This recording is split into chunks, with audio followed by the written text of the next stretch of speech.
여러분, 만약 인생에서 가장 힘든 순간에 가장 사랑하는 사람이 곁을 지켜주지 않는다면 어떤 기분이 드실까요? 오늘 저희는 믿기 힘든 사연 하나를 통해 관계 속 신뢰와 위기 상황에서의 파트너십에 대해 깊이 생각해 볼 시간을 가지려고 합니다.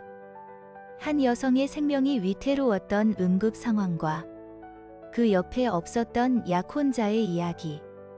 과연 이 관계는 회복될 수 있을까요? 이 충격적인 사건은 과연 무엇을 의미할까요? 세상에, 이건 정말 영화에서나 나올 법한 일 아닌가요? 한 여성이 장거리 비행 후 극심한 호흡 곤란과 가슴 통증을 느끼며 공항 터미널에서 쓰러졌습니다. 처음에는 단순한 탈수 증상이라 생각하고 공항에서의 치료를 거부할 정도로 본인의 상태를 과소평가했죠. 하지만 시간이 지나도 증상은 나아지지 않았고, 결국 그녀는 병원에 대한 두려움에도 불구하고 그날 밤 응급실로 향할 수밖에 없었습니다. 몇 시간 동안 이어진 검사 끝에 의사들은 그녀에게 양측성 폐색전증, 즉 폐에 혈전이 생겨 생명이 위태로운 상태라고 진단했습니다. 곧바로 중환자실에 입원하게 된 그녀는 혼자서 이 모든 충격적인 사실을 감당해야 했습니다. 생사의 기로에 놓인 그녀에게는 그 어떤 순간보다도 사랑하는 사람의 존재가 절실했을 것입니다. 이처럼 갑작스럽고 위중한 상황은 누구에게나 엄청난 공포와 불안감을 안겨줍니다. 그녀는 문자 메시지를 통해 약혼자에게 자신의 상황을 전달했지만, 과연 약혼자는 어떤 반응을 보였을까요? 그녀가 생사의 기로에서 힘든 시간을 보낼 때, 약혼자는 2시간 떨어진 곳에서 직장 행사에 참여 중이었습니다. 그녀는 쓰러진 직후 약혼자에게 기절했고 뭔가 이상하다고 문자를 보냈고, 약혼자는 그녀에게 응급실에 가보라고 권유했습니다. 하지만 그녀가 응급실로 향하고 마침내 양측성 폐색전증 진단을 받고 중환자실에 입원했다는 소식을 알렸을 때 약혼자의 반응은 많은 이들을 의아하게 만들었습니다. 그는 그녀에게 힘든 밤을 보내고 있어 안타깝다. 치료를 받게 되어 다행이다며 동정심을 표했지만 정작 지금 바로 당신에게 가겠다는 말은 단 한마디도 하지 않았습니다. 심지어 그녀가 응급실로 가는 중 내 존재가 도움이 될 것 같으면 지금 당장 운전해서 가겠다는 모호한 메시지를 보내기도 했죠.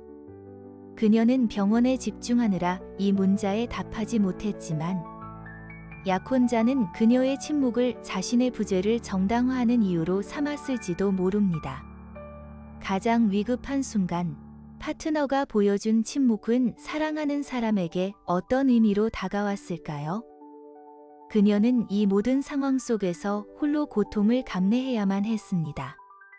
중환자실에서 하루를 보낸 후, 혈액 희석제 덕분에 상태가 호전되자 그녀는 약혼자에게 전화를 걸어 자신의 상황을 너무 가볍게 여긴 것에 대해 강하게 항의했습니다.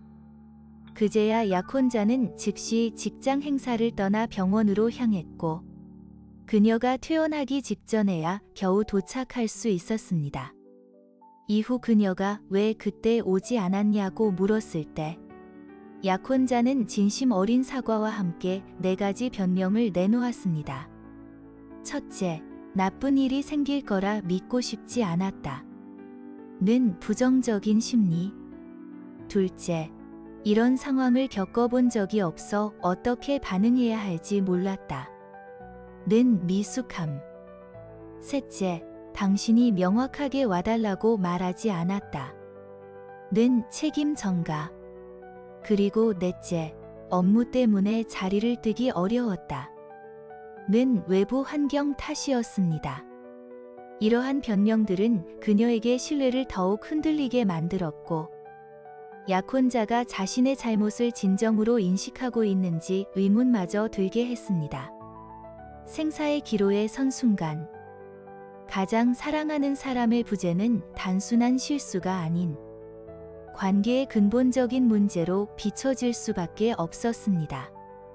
결국 그녀는 약혼자에게 어려운 일이 생겼을 때 당신을 더 이상 신뢰할 수 없다고 선언하며 회복을 위해 서로 떨어져 시간을 갖자고 요청했습니다.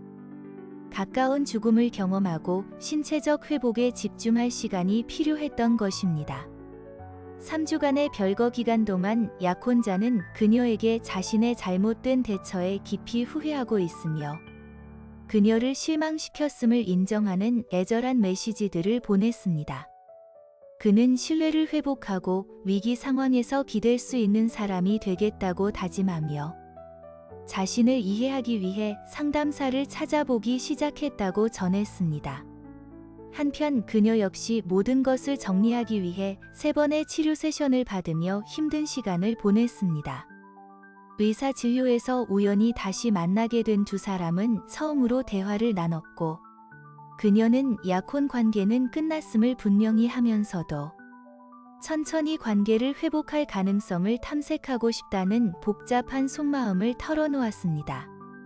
일부분은 이것이 약혼자의 치명적인 실수였지만 배우고 더 나은 파트너가 될 기회라고 생각했고 다른 한편으로는 이것이 그의 성격에 대한 근본적인 약점을 드러낸 것이기에 신뢰를 되찾기 어려울 것이라 여겼습니다. 7년이라는 긴 시간 동안 함께 해온 관계를 끝내고 평생을 함께 할 것이라 믿었던 사람을 잃는다는 것은 상상할 수 없을 만큼 고통스러운 일입니다. 그녀는 약혼자의 가장 나쁜 순간 하나로 그 사람을 정의할 수는 없지만 동시에 그가 보여준 행동의 여파를 무시할 수도 없다고 말합니다. 과연 이 관계는 회복될 수 있을까요? 아니면 이별만이 답일까요? 그녀는 자신과 비슷한 상황을 겪었던 사람들에게 묻습니다. 어떻게 관계를 회복하셨나요? 만약 회복의 길을 택한다면 다음 위기가 닥치기 전에 핵심 문제가 정말 해결되었는지 어떻게 알 수 있을까요? 또한 관계를 끝낸 사람들에게는 언제 관계를 정리해야 할지 어떻게 확신했는지를 묻고 있습니다. 그녀는 가장 약해진 순간 버림받았다는 분노와 가장 소중한 사람을 잃을지도 모른다는 절망감 사이를 끊임없이 오가며 고통스러워하고 있습니다. 생명과도 같았던 신뢰가 무너진 지금, 이 관계는 과연 어떤 방향으로 나아가야 할까요? 사랑하는 사람의 가장 큰 위기 속에서 그의 부재는 단순한 실수가 아니었습니다. 이는 관계의 근간을 뒤흔드는 신뢰의 문제이자 위기 상황에서 우리가 파트너에게 기대하는 역할에 대한 근본적인 질문을 던집니다. 과연 이 두 사람은 서로의 아픔을 극복하고 다시 믿음을 쌓아갈 수 있을까요?